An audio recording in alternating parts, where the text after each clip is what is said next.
Hello, everybody, and welcome to a special edition of Dylan Knows After Show for Sharknado Week, Snark Week, whatever you want to call it. This episode, we'll be talking about the sci-fi movie IceSharks, which was done by the Asylum. And this was music by Van Halen, Panama. I'll get to the reason why I have that there in a second. If anybody's falling asleep, we're going to shoot Tony Solo. Go ahead and sleep. It's okay. You can watch it later on. But here we go. Today's lovely sci-fi movie for Sharknado Week was produced by our friends at the Asylum, the guys who bring us Z Nation and a bunch of other pleasantly fun films for the sci-fi genre. So today I'm just going to do a quick discussion on what we just watched and what's going on, and the reason why I played Van Halen. For a very good reason, too.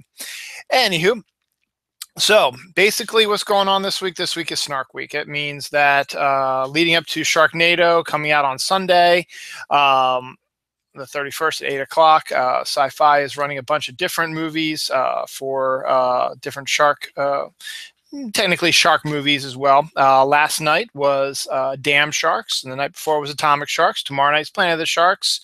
And then that's really about it, really. And then then there's Ozark Sharks on Thursday, and then we've got maybe Shark Killer coming up soon as well, and all kinds of fun stuff. But basically, it's a way for all of us to get together and talk about it. And the group of the Snark Alex, and we talked about it. We had a lot of fun, and we did a lot of tweeting and a lot of tweet of the night. So I'll get into some of that first. But let's discuss the topics of the film first. I did try to get a few guests involved, but it's really late anyway. It's 11:17 p.m., so I'm going to try to get this over in a reasonable amount of time because I have to go to bed as well. So without further ado, so IceSharks basically there's a group of scientists up at the Arctic Circle. They're studying, I guess, climate change and stuff like that. And there's a storm coming within about 12 hours, which doesn't really get brought up again for the rest of the movie, though they do mention at the beginning, thinking that, oh, the big finale is going to take place during the big storm. No, it actually didn't. But then they start noticing some weird heat signatures and that the ice is melting rapidly in one area of the ice. So our friend Sammy goes out there. He was played by Travis Lincoln Cox, I believe, was his name, and he tweeted with us as well a lot out there too. So he went out there to do some exploring and got his leg bit off by a shark. And then at the same time, there was some talk from a Eskimo person, I guess, who was monitoring stuff as well up there, that there were hunters that were disappearing up in their general area as well. So they went investigating that, and they discovered some sharks, and sharks attacked them. There was multiple sharks. There's about 3 or 4 of them. So they were all trying to figure out why the sharks were in the Arctic Circle. They never go up that far. I think it said they were bull sharks or something. I don't remember. I wasn't really paying much attention, to be honest. But they smelled like pee, which is, I guess, kind of funny. And some people claim that, I think one person's theory was that they were frozen in ice, I guess, and would come out and chow down on polar bears and other animals as well, and just kept their stuff secret so they would never see who it was, that no one ever see them. So voila, and there's your story. So then the sharks start attacking the humans. The humans start trying to figure out a way to get out of there, and then the sharks do something totally insane. They work as a team and cut a circle around the facility they're in, so that turns it into a mini ice island with this facility on it. And then they go about wrecking the island so that the facility would fall gently into the water and land at the water's bottom, they said about 90 feet below, underwater. And so the remaining people inside had to figure out a way to escape. And obviously more people got eaten, and eventually they escaped and only killed one of the sharks, despite the fact there are about 3 others out there. And that's the movie. So thank you. Good night. No, I'm just kidding. There's more. That's the basic premise behind it. So how was it, Dylan? Well, for an Asylum movie, it was pretty, I would have to say, average almost. I mean, it was a lot of fun. It's great, and it's always great to have the Snark Alex come on and snark a lot. But to me, it just seemed very average, or you know, the only interesting, really different thing that we'd seen is the sharks working together to carve the ice island. Now, what's interesting is that this season's Sharknado Week movies have shown a very interesting creativeness to the sharks this time around. Last night's Dam Sharks, which our friends at Nurture and Support did the after show on, um, they built a dam out of human remains. I mean, they pushed it into the slot and built a dam out of human remains. That's pretty creative, you know. And then this one tonight, they worked as a team and they carved out an ice island so that the ship or the base would float, and then they were able to knock the base into the water. And then technically, I think they kind of even helped jiggle it into perfect place so it landed face up. So kind of interesting aspect for the sharks, and that was kind of interesting. The other really kind of different gruesome type of scene. Yeah, I agree with that. Tony Sola just said this was the weakest movie this week. Yeah, so far it is. We still got a couple more to go, so we'll see what happens with that. But it just, the other part was when Sammy got his leg tore off, and that was kind of gruesome. But other than that, yeah, as I said, just kind of meh kind of movie. I mean, it was pretty good. It was fun and interesting. I guess it's hard because this is the third straight day in a row we've done this. Maybe if they did a Sharknado month, maybe would be better, and they would spread it over the whole month instead of just jamming it all into 1 week. Maybe things would get better. I mean, the Snark Alex are one of the biggest groups that goes out there and is able to trend something very easily and very quickly. And we did it for Atomic Sharks on Sunday very quickly. And we did it pretty high also. Same with Dam Sharks also. We did it pretty high also. But today there was, I mean, it's a Tuesday night, and we've already had 2 other ones before, and it didn't quite get as low trending wise as we wanted to. Plus there seemed to be a number of the Snark Alex missing, so we weren't able to really make it trend to the lower levels that we're used to. But despite that, I mean, it's still a lot of fun reading the tweets, and I'll do some tweets of the night as well. But a couple of issues that I had, and I know, look, I know this is a sci-fi movie that, you know, you just got to suspend your disbelief. But if you're going to set your movie in the Arctic, the water, despite the fact that it's warming up, the water is still going to be fairly frigid up there. So we've got most of the cast is in the water for long periods of time, not in their protective gear. Maybe they have layers on their clothes, whatever, but still it doesn't matter. They would be having hypothermia. Yeah, that too. Tony said we are doing that against Bill Clinton in the Democratic National Convention. A lot of snarkers are watching that too. Yes, that's true also. But I also think maybe if they spaced out the snarking more than just jamming it on to 1 week, maybe that would help out. But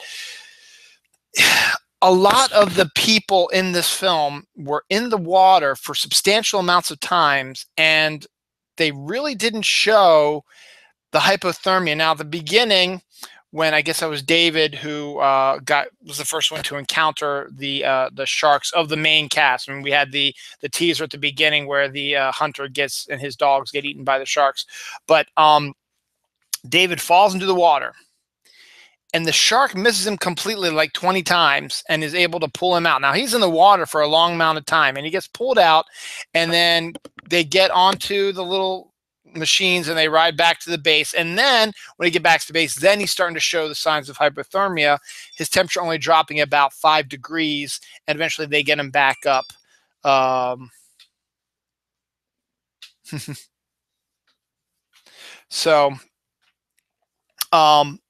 then, you know, when the base is sinking and all that stuff, and the water is rushing into the base as well,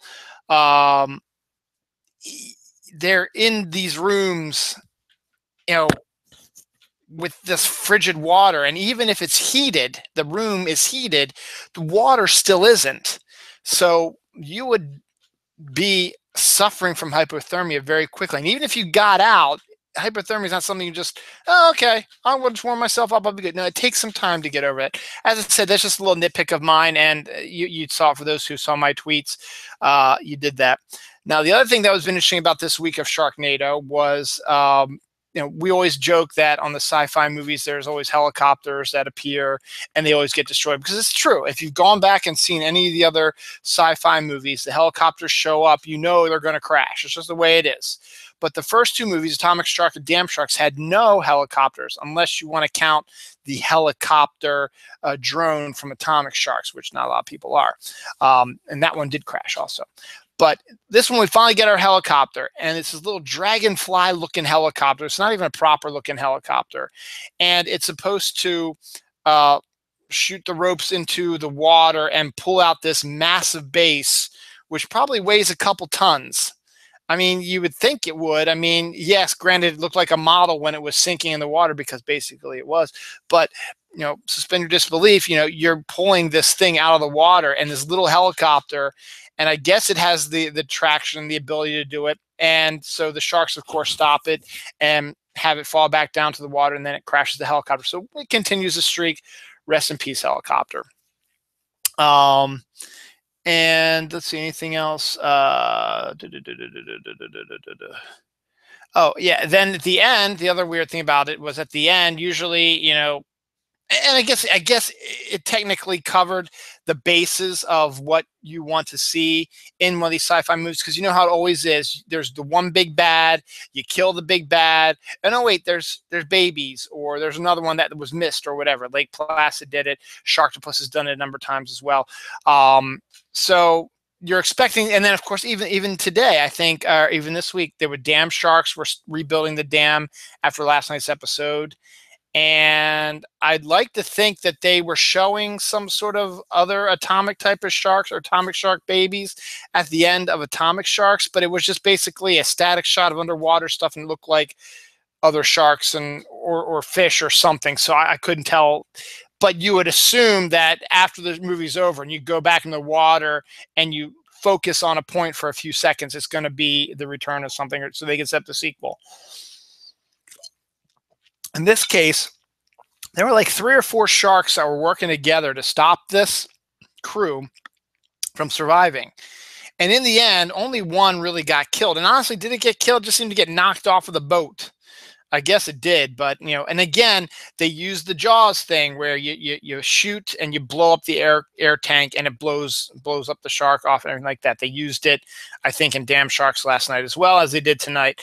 Look, I love Jaws. Jaws is one of my favorite movies. Jaws is one of my favorite movies of the Snark Alex. And it's a great ending for Jaws, where Roy Scheider blows away the Jaws shark who's eating the gas tank, and it explodes. And that's the end of the movie.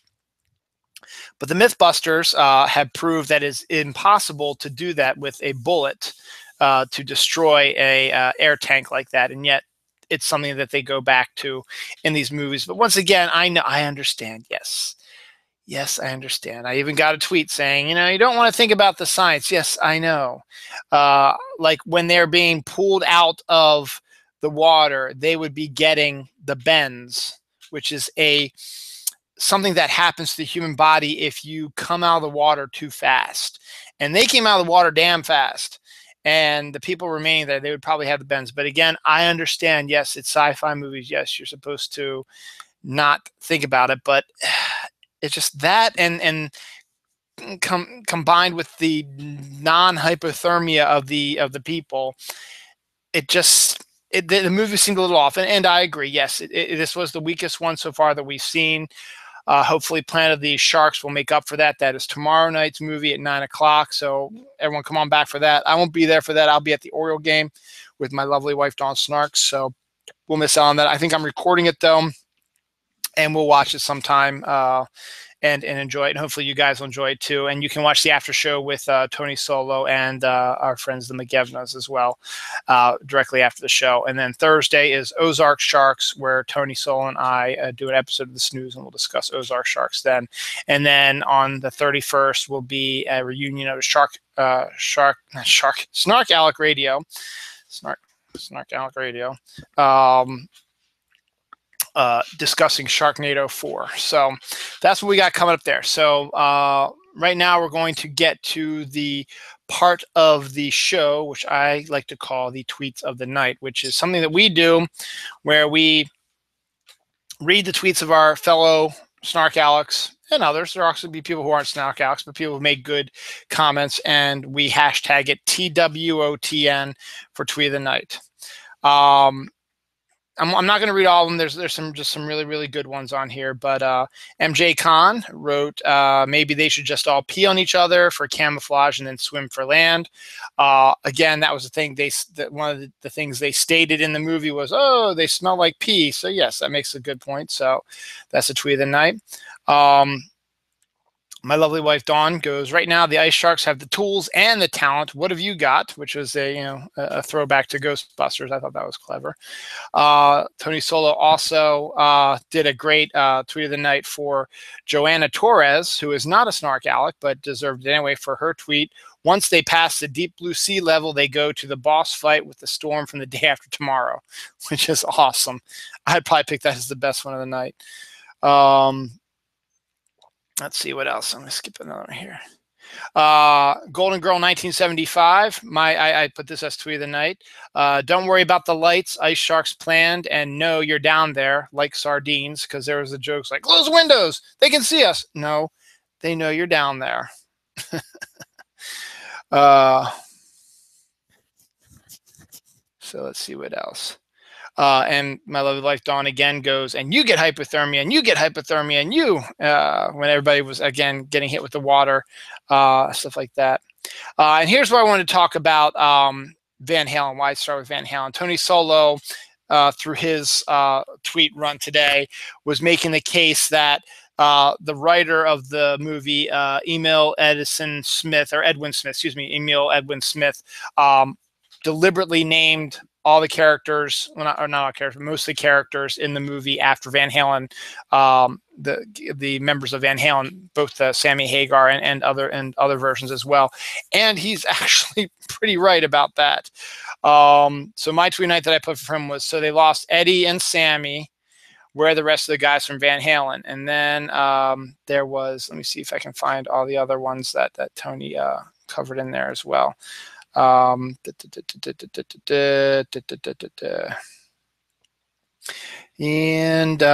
said they also had, they did have an Alex. Told you they named after Van Halen. Yes, you did, buddy. And that's why I played Panama. Actually, let me go back to, I think he just focused on my notifications. So these tweet of the nights. All right. But there was just a whole bunch of the characters when they were being named that they were all named about from people who were in Van Halen. It's freaking hilarious. And bonus points for Wolfgang. And Sammy, here we go. Sammy, Eddie, dead, and David and Michael are alive. They just need an Alex for Van Halen. Then he said they have an Alex, and then there's a Wolfgang. David, Sammy, Alex, Eddie, Michael. They were the ones in there. So I thought that was hilarious. So that's why I started that off. So that's funny, and that's I love that. So anything else here? I'll tweet the night before I close out for the day. It's damn sharks. I went a little too far. And any other ones here? Here we go. T. Scott Brave Boy. They lost another snowmobile. This is why we can't have ice things. And Lisa Marie Bowman wrote, Sammy, do you read? You know he never learned how. No wonder he's not answering, which is funny too. Myrna actually got herself a tweet of the night where she wrote, "OMG, that is so gross. Shark got himself a leg of Sam when Sammy got his leg cut off." That was actually pretty good. And then on top of that as well, MJ Khan said that shark had him some Sam Hawks. So, and my lovely wife Dawn says, "How can they science if they're not wearing bikinis?" Which is again a throwback to the jokes where all the scientists in the sci-fi movies all have to wear bikinis. Tony also said Sammy doesn't have a leg to stand on without his research. So again, all these leg jokes. Pacifico, he smells worse on the inside. Again, the leg getting cut off as well. So I think that scene alone got all the a lot of the tweets of the nights. So I think that might be about it right now. So that's all ones I could find right now. Myrna's Leg of Sam. That's right. It was a good one. So I did read that one, by the way. And on that note, as I said, pretty much enjoyed the episode or the movie rather. But again, it was the weakest one of the week. Planet of the Sharks sounds interesting. It's almost like Waterworld, but with sharks. And then we've got Ozark Sharks, which are basically going to be a ton of redneck jokes, probably because rednecks taking on sharks is going to be funny too.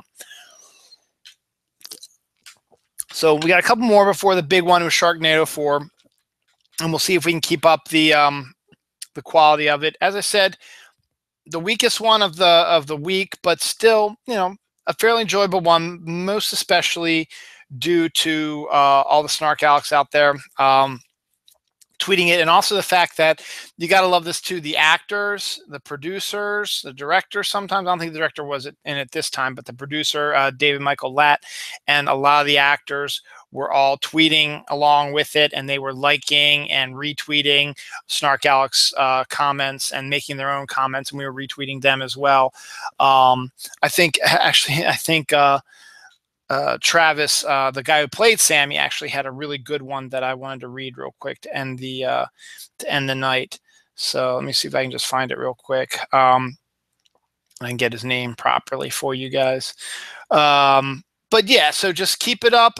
Again, Tweet of the Night will be going on all week. Tomorrow night, Tony Solo and the McGevnas will be reading the tweets of the night. Travis Lincoln Cox was the actor who tweeted this that I am pretty sure I retweeted. Actually, let me just check my. I'm gonna check my there we go. He actually had a couple, and there was one that he posted which says best shot of the whole movie, and he posted a picture of, it was like this weird angle of the crane or something like that. So it wasn't really the greatest shot of the night, but it was that was pretty funny. Come on, I gotta find this because I'm killing time here. I'm pretty sure I retweeted it. Yes. Here we go. Travis Lincoln Cox. This is what I probably should have put for Tweet of the Night, but I wasn't sure if I was supposed to do it for the stars of the show. I honestly stopped reading the script after I died. I don't know what happens next. So I got to give Travis Lincoln Cox kudos for that. So on that note, IceSharks, just a real quick interesting thing about Dylan knows. Last year's Sharknado week, I also had the Tuesday night slot, and I had to do two movies. I did Three-Headed Shark Attack and Zombie Shark. Zombie Shark was on before IceSharks tonight, so I watched a little bit of that. And with the Three-Headed Shark Attack, I interviewed the director, Chris Olin Ray, which was a lot of fun.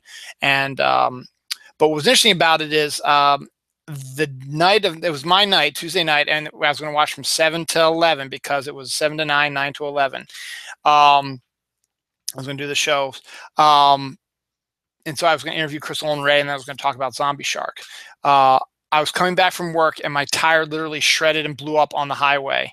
So I was able to to maneuver and make some way around. And I got back home about a half hour behind the first movie. So I'd get caught up with that, prep my questions for Chris Olin Ray, and then he was only going to do that one after the movie was over. So I'd have to do Zombie Shark on Wednesday. So I had to do that. And then the funny thing was, all day today, that was going through my head because this morning I woke up and went out to my van and discovered a screw was in one of my tires.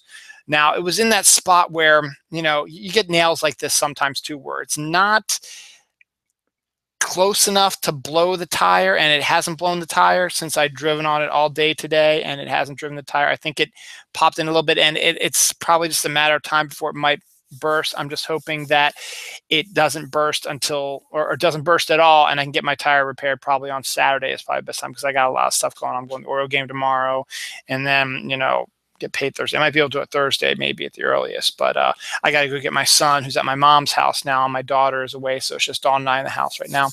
So with that, just wanted a little like that. I will probably be doing another episode of my show. Dylan knows, my regular weekly show. I do it Saturday or Sunday, depending. I don't know exactly when I'll be doing it, dependent upon if we're going to be doing something on Saturday as well, like Shark Killer, which for those who have a DVR Shark Killer is going to be on 3 p.m. tomorrow on Sci-Fi. Now that's 3 p.m. We're not going to watch it so live, but we're going to DVR it, and we'll probably not necessarily maybe do it Saturday, but we'll probably maybe save it for a rainy day when you say, hey, you know what, let's get the SnarkAlix all together again, and let's do Shark Killer and tweet that, and then maybe do an after show on that, but we'll see. But if you want to get involved with that, you have a DVR Shark Killer, 3 p.m. Wednesday. Okay, that's Eastern time, so I don't know if it's going to be different for the different time zones. Probably will.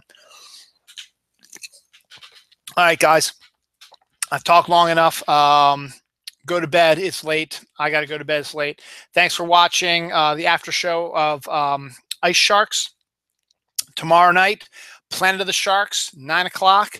After show will be Tony Solo and the McGevnas, so stay tuned for that after the show. Should be a good one. I hope you all have a good one. I'll be missing it, and Dawn and I will watch it some other time, and maybe when we're getting ready to watch it, we'll say, hey, you want to watch it again? So if you want to record that tomorrow, go ahead so you can watch it with us again. But if not, that's cool too. Then Thursday, 9 o'clock is Ozark Sharks. The after show with that is going to be Tony Solo and I doing an episode of The Snooze. So keep that. And then Sunday, July 31st at 8 o'clock, 8, not 9, 8 o'clock, Sharknado 4, The Fourth Awakens debuts. And the after show, that is going to be a reunion SnarkAlix radio show. I'm hoping to be a part of that as well, but we'll see, because 8 o'clock's a little early for me to do stuff that's kiddie bedtime. We'll have both kids back home by then.